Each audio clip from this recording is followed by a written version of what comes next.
আপনারা ৩-৪ মাস ধরে চিন্তা ভাবনা করে যখন জয়লাভ করেছে তখন বলছেন প্রতারণা বলছেন। আমরা বলবো আপনারাই প্রতারণা করছেন, তাদেরকে ভুল প্রচারিত করছেন, নিজের সঙ্গে আপনারা প্রতারণা করছেন। নিজে যে গণভোটের পক্ষে আমরা বলেছেন এর সঙ্গে প্রতারণা করছেন। আপনারা হচ্ছে মহাপ্রতারণায় লিপ্ত। জাতি আপনাদের প্রতারণা বুঝতে পারছে। আপনারা এই প্রতারণা করে বাঁচতে পারবেন আমরা আশা করি। আপনারা আবার সে একই রাস্তায় হাঁটছেন যে রাস্তায় বিগত 15-16 বছর আওয়ামী লীগ হেঁটেছিল। আপনারা নতুন বোতলে পুরান মদের জায়গা চলছেন। কাজে মনে রাখতে হবে, এইভাবে দেশকে শাসন করতে গেলে আপনারা পরিণতি কিন্তু আপনারা এড়াতে পারবেন না। আওয়ামী লীগ এড়াতে পারে নাই, আপনারা এড়াতে পারবেন না। জাতির জনগণ, ছাত্র সমাজ ঐক্যবদ্ধ এবং তার সচেতন। আপনাদেরকে এই নানান কথা বলে, কথার মার পেছে, সংবিধানের দোহাই দিয়ে অথবা অন্য কোনো শব্দ ব্যবহার করে আপনারা জনগণকে আপনারা আর পিছাতে পারবেন না। কারণ আপনারা জন বুঝে নিয়েছে আপনারা 2 মাসের মধ্যেই আপনারা জনবিরোধী পথে হাঁটছেন। যদি আপনারা এতে ফিরে না আসেন তাহলে জনগণ আপনাদের ক্ষমা তো করবেই না, আপনাদের হয়তো জীবন রাজনীতি করার প্রতিবন্ধ হয়ে যাবে। ভোটকে অস্বীকার করছে, অবৈধ বলছে। এই যে কথাটা, একে দৃশ্যতার সামিল মনে রাখতে হবে।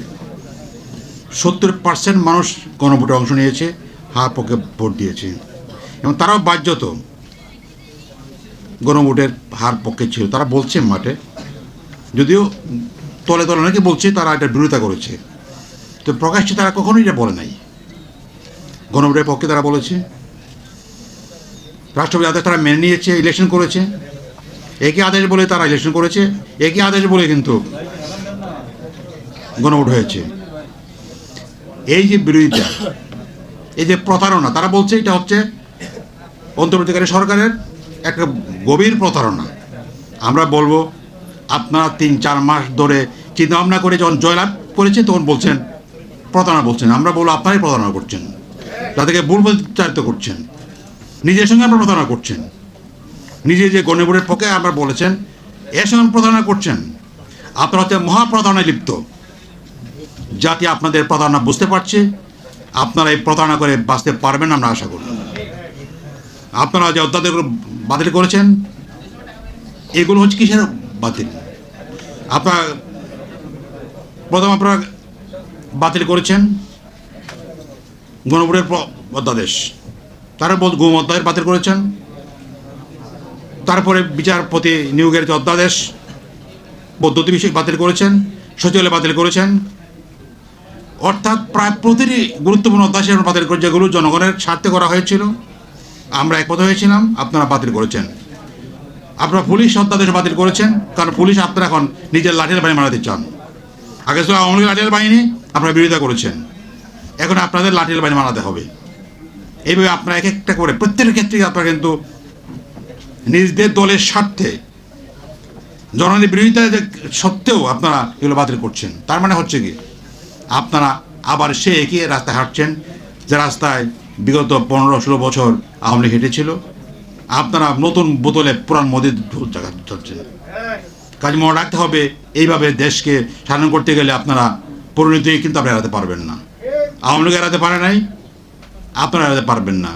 জাতির জনগণ, ছাত্র সমাজ ঐক্যবদ্ধ এবং তার সচেতন। আপনাদেরকে এই নানান কথা বলে, কথার মার পেছে, সংবিধানের দোহাই দিয়ে অথবা অন্য কোনো শব্দ ব্যবহার করে আপনারা জনগণকে আপনারা আর পিছাতে পারবেন না।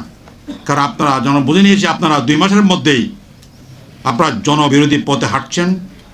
যদি আপনারা এতে ফিরে না আসেন তাহলে জনগণ আপনাদের ক্ষমা তো করবেই না, আপনাদের হয়তো জীবন রাজনীতি করার প্রতিবন্ধ হয়ে যাবে। আমি আশা করি আজকে আপনার আওয়ামী লীগকে ব্যান করা হয়েছে, এমন সময় আসতে পারে জনগণ আপনাদের বিরুদ্ধে দাঁড়াবে বা আপনাদের কার্যক্রম বন্ধ করে দেবে। আমি আশা করি আপনারা এই পথে হাঁটবেন না। আপনারা সুরাহা করার ব্যবস্থা করুন, অতি সত্বর আপনারা গণপরিষদ গঠন করে সংস্কারের উদ্যোগ নিন, তাহলেই জাতি স্বস্তি লাভ করবে, আপনারাও ভালো থাকবেন, আমরাও ভালো থাকবো। এই কথা বলে আমি শেষ করছি। আপনাদের সবাই ধন্যবাদ। আসসালামু আলাইকুম।